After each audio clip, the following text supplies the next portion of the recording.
Ayan, mga Ningskis, haler. Magandang umaga sa inyo. Magchikahan tayo. Habang ako ay nakaupo pa dahil mamaya mabibisi na ako. Grabe no, sa Lunes pasukan na ng mga bata guys. Kaya medyo marami akong ganap for today.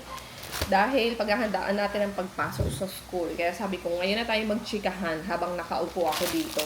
Meron ako nabasa na comment. And medyo, I think, no, I have to put emphasis on this comment kasi hindi lang siya isa at hindi lang siya sa isang platform at galing siya sa iba't ibang tao na which I think I need you guys to know where I am coming from pagdating sa bagay na to. Okay, so Ligo lang ako nakakatawa. sige, kahit ligo ka ng hair. Ay, may training ka pala mamaya. Merong nag-comment pertaining to Mama Toyang and me dahil 'di ba nga yung setup namin ni Mama Toyang is kami ng family ko nandito sa bahay namin while Mama Toyang is in another house that I rented for her kasama ang caregiver 24/7. Okay? So, etong mga nag-comment na to, I know you mean well guys, but I think you also need to know where I am coming from and why I came up with this decision na ihiwalay si Mama Toyang ng bahay. Kasi ang sinasabi nila doon is dapat daw Mama Toyang is living with me here in my house with my family. Ganyan. And also, ilipat daw si Mama Toyang lalo na daw ngayon na dumating doon sa point na halos, 'di ba? Halos nag 50-50 na yung buhay ni Mama, nagkasakit siya.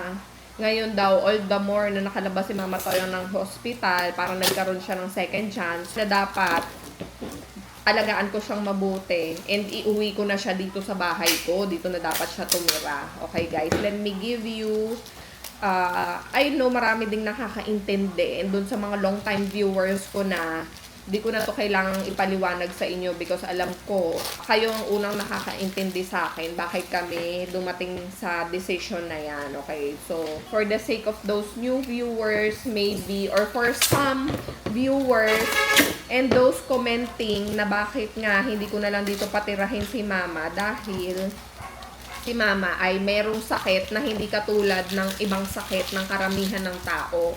So, ayun guys. So, yung condition ni Mama makes her disoriented and agitated. Okay, wala na siyang kamalayan sa mga nangyayari at sa mga bagay-bagay na kung ano yung nangyayari ngayon. The reason why inilipat namin si Mama sa sarili niyang bahay, kumbaga sa sarili niyang space, it's not for our own conveniency. Hindi yun para mawalan kami ng sakit ng ulo dito sa bahay or hindi ako mag-alaga sa kanya. Hindi yun yung rason, guys. Believe it or not. Hindi yun yung rason. No. Ang totoong rason is for her conveniency. Yung kapakanan ni Mama ang inisip namin bakit namin siya inihiwalay. Okay, so ang taong may Alzheimer's is hindi siya pwede sa lugar na magulo, maingay, at maraming tao. Unang-una. Dahil pag maraming tao at disoriented ang isang tao, feeling niya meron siyang kailangan gawin na hindi niya mawari kung ano. At feeling niya may kailangan siyang sabihin na hindi naman niya mawari kung ano. Lahat yan nararamdaman ng tao na yan kaya nagmamanifest siya sa katawan. Sisigaw sila, magwawala sila, mag-agitate sila, or magagalit sila. Kasi yung hindi ma-reason out ng isip nila, because nga, nagfe-fail na yung brain nila, inilalabas yon ng emosyon nila. Which, sa case ni Mama, nung nandito siya sa bahay, being around us makes her agitated. Tumataas yung dugo niya. Kumbaga, nagagalit siya, sumasakit yung ulo niya sa sobrang pressure sa katawan, guys, dahil hindi niya mailabas yung tamang pagre-release ng emosyon at iniisip niya. hindi na yun napaprocess na maayos. Kaya sumasakit yung ulo niya.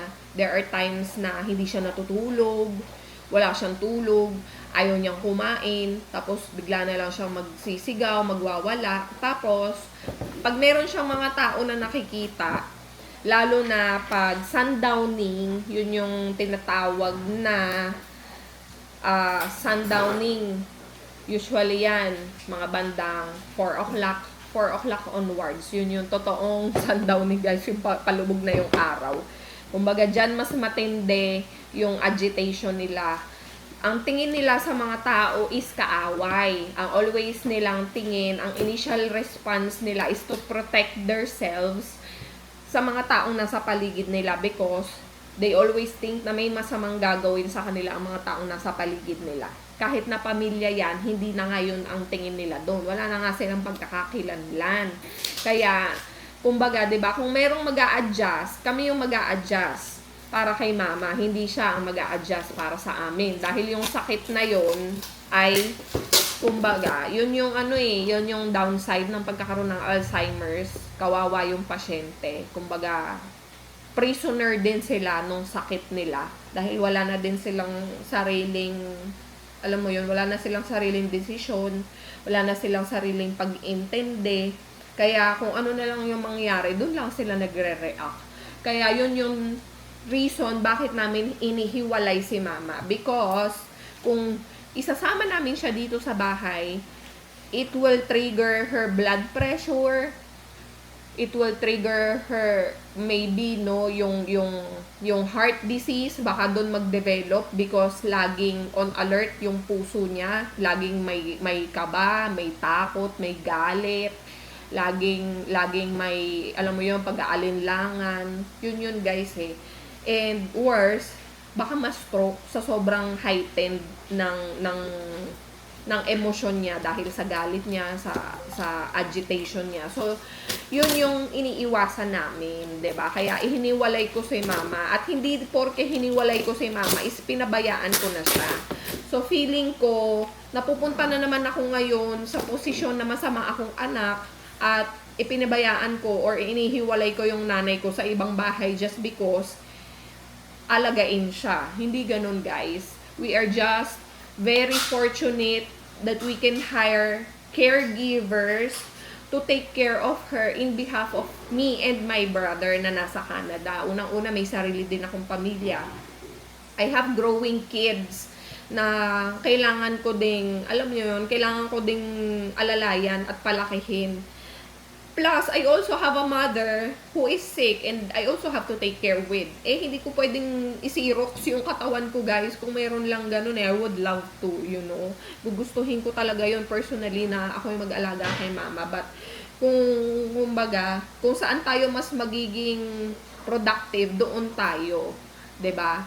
Bakit, ang dami din nagtanong niyan dati, bakit hindi na lang daw kami mag-hire ng yaya sa mga bata para ako yung personally mag-take care sa nanay ko. Meron din akong sagot dyan, guys. Yung mga anak ko, they're on their formative years. Ito yung taon at ito yung phase ng buhay nila na dapat lumalaki sila, guided personally ng parents talaga. So, dapat ako talaga yung kasama nila habang lumalaki sila, hindi yaya. So, bakit naman si mama? Si mama naman may sakit, 'di ba? Kumbaga, nandun na din siya sa latest, parang last parts ng buhay niya. So, mas maganda naman talaga at mas kaaya-aya na ako naman din talaga dapat yung kasama niya, 'di ba? Para alam mo 'yon, yung pagmamahal, yung pag-aaruga, hindi nila maramdaman na di sila nag-iisa. Pero guys, yun nga yung sinasabi ko sa inyo. Being the primary caregiver of an Alzheimer's patient is always making the hardest decision ever. Hindi ito simpleng mataas lang ang diabetic si mama, hindi lang simpleng na-stroke, hindi siya simpleng may sakit lang na treatable and manageable. Yung sakit ni mama is, as time goes by, nagpa-progress siya, lumalala siya, and doon at doon siya pupunta. Sa kung alam nyo na kung ano yung ibig kong sabihin. So, kung meron man na, I hate to say this, na kung meron man mas kailangan i-priority, it's these kids na binubuo pa lang nila yung life nila. Versus sa nanay ko na papunta na doon sa last part ng buhay niya. I hate to say it that way, but I think God places me in a situation where I really need to decide hard enough to be able to take care to both of them. Alam mo yun?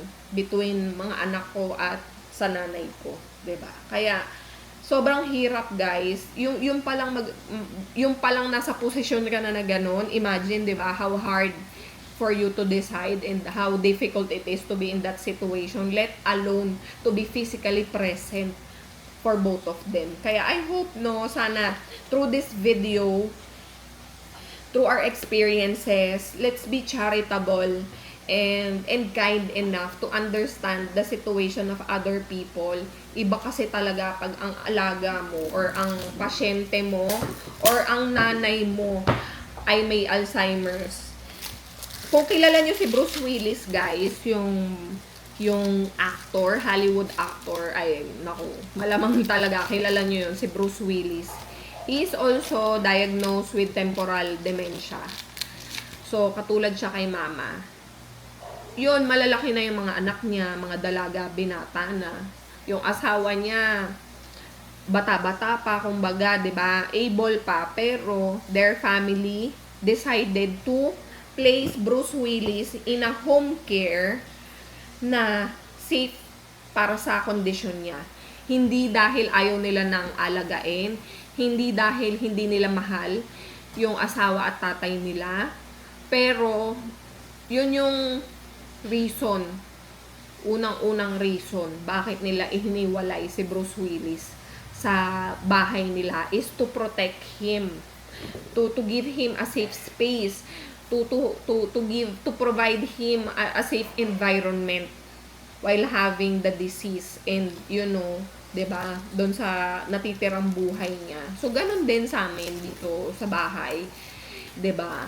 Yung mabigyan namin si mama ng matahimik, matiwasay at mapayapang pamumuhay habang nandun siya sa kalagayan na meron siyang Alzheimer's. Disoriented na kasi siya, hindi na siya nabibigyan ng instruction.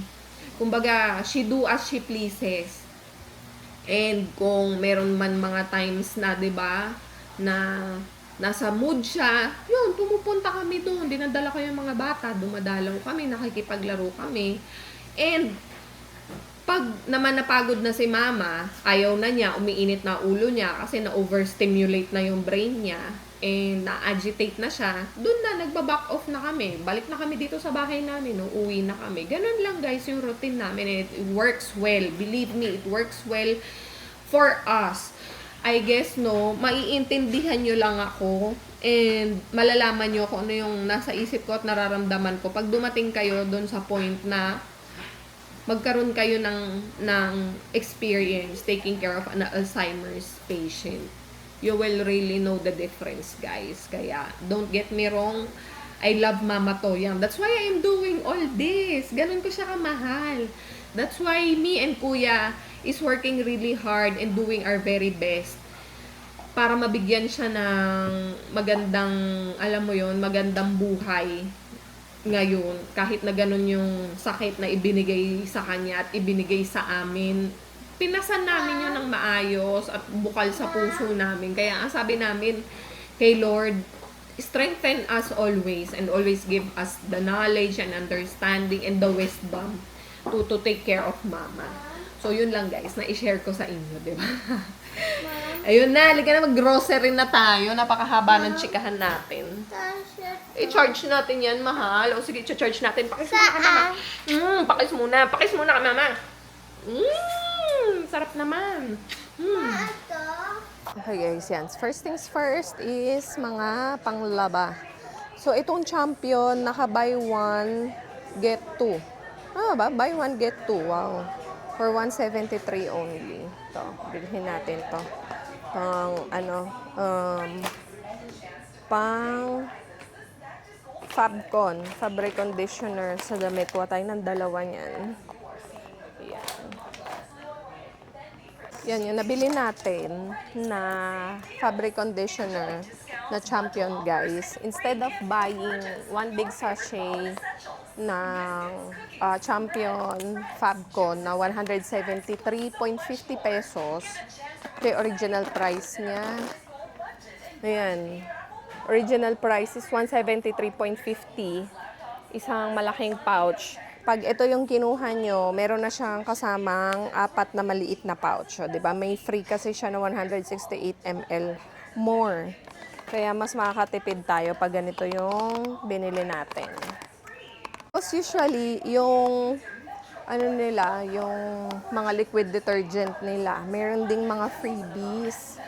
Kaya lagi kami dito namimili kasi mas nakakatipid. Alam nyo yung liquid detergent na malaki din ang kinukuha ko. Tapos yung mga free na nasa sachet, yun yung ginagamit ko panlinis ng mga kung ano-ano, 'di ba? Hindi na ako bumibili separately. Kaya lang ngayon parang wala silang bundle ng ganun. Kasi puro puro isa-isa. Pero tingnan natin, baka nasa ibang lagayan kasi. Ito guys, ng instant oats. Baon pang almusal. Hindi pala pang baon, pang almusal ng mga bata. Konting fruit slices lang, tsaka syrups, okay na siya, 'di ba? Maganda yung pang breakfast. Tapos, meron silang naka-promo din, guys. Ayan, no. Buy one instant oats na 800 grams. Meron na siyang kasamang sugar. O, okay na din to. Sakto to para kay Mama Toyang. Yung sugar just for flavoring. Kinuha ko tong meron palang ibang flavor. Ano kaya tong flavor? Tingnan nga natin anong flavor yan. Ay, hindi. Wala naman palang flavor yan. Ano lang, drawing lang pala yun kung ano. Kung strawberry o blueberry. Hindi, mga drawing lang. Ito naman ay 139.50, o, diba? Para kay Mama, pang breakfast din. Kuha din tayo ng cereals. Ito maganda pang breakfast. Fruit Loops, yan. Ito na lang kasi meron naman akong mga lagayan doon sa bahay, mga containers, kaya sinasalin ko lang siya. Fruit Loops. Kata mo, 229 plus 229.50 plus Coco Crunch. Kuha din tayo, guys. Ayan. Hala, ang cute. May kasamang pouch. 247 naman tong malaki. Tama ba? O, tama. 247 plus 247. Ayan. I always use calculator, guys, whenever I do grocery shopping. Kasi unang-una, nag-stick ako sa budget. Pangalawa, it helps me avoid getting unnecessary things. So, yun.